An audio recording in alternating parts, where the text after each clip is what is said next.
A Holocaust survivor who cheated death in 8 Nazi concentration camps during World War II has recalled his experiences 70 years after the liberation of Auschwitz. "We arrived at 12 in the morning. It was deadly quiet and scary to watch," Chaim Ferster recalls of his first impressions of the infamous concentration camp. "We saw flames from 4 chimneys in the distance. I didn't realize that was a crematorium." He had arrived in the midst of a 2-year ordeal, during which he suffered horrendous working conditions, malnutrition and typhus before finally being released just as he and his fellow prisoners were arrested to be shot. Allied forces liberated the camp. Born into an Orthodox Jewish family and raised in the Polish town of Sosnowiec, Ferster was 17 years old when war broke out in 1939. Great-grandfather remembers the growing fears of the Jewish communities as news to the Germans. Military expansion began to filter through. You could see the planes flying over.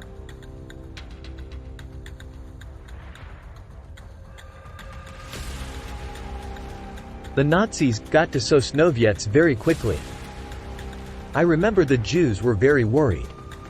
Very worried about what was going to happen. Then came rationing, widespread hunger and disease in the ghettos, and then the transportation of thousands of Jewish families.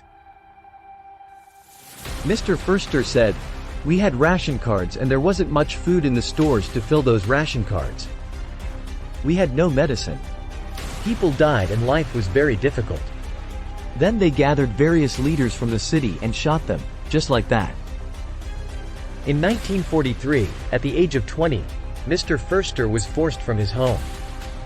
Amid the chaos he had avoided being taken away a year earlier, when his mother and sister disappeared, and his father, Wolf, had died of pneumonia in 1942. It was generally accepted that those captured by the Gestapo never return. A relative advised him to learn a skill that would make him useful to the Germans, encouraging him to learn how to repair sewing machines, as a result of which he became a mechanic. Between 1943 and 1945, he was transferred to 8 different camps in Germany and Poland, enduring terrible conditions in which many died. At one point, Mr Ferster remembers being forced to move cement blocks from a wagon in the freezing cold. "It was very cold, about -25 or -26, he said.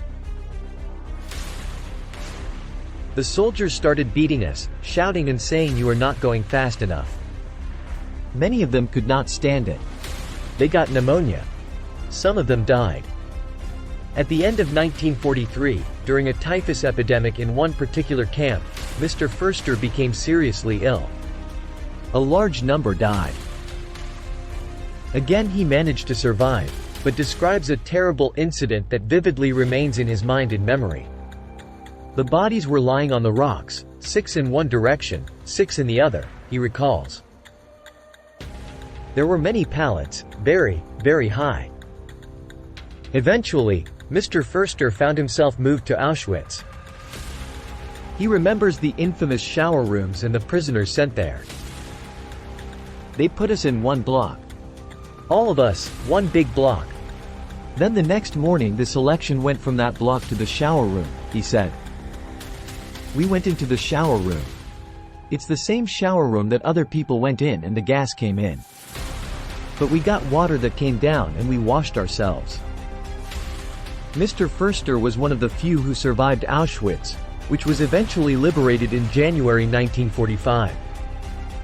But in the spring of that year, when Germany lost the war, the Nazis accelerated their program to exterminate Jewish prisoners. As a result, Mr Ferster was part of a group of prisoners marched across Germany to another infamous concentration camp, Buchenwald. There, Mr Ferster believed he was closest to death. Prisoners were being summarily executed from day to day, and the very morning after he arrived Mr Ferster himself was rounded up with a group of fellow inmates, expecting a similar fate. But just as he and the others gathered, the camp was liberated. "Suddenly the American planes were there and all the German soldiers fled," he said. "And after half an hour or an hour, an American tank drove through the gates and the soldiers shouted, 'You are free, you are free.'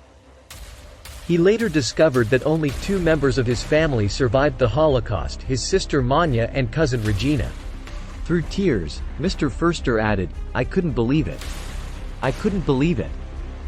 After moving to England, he worked in a sewing machine repair company before later starting a series of successful businesses. Chaim Ferster's story is one of resilience, courage, and the enduring human spirit. Despite facing the worst of humanity, he lived a life of purpose and success. If you'd like to see more stories, please subscribe, like and share. Bye for now and take care.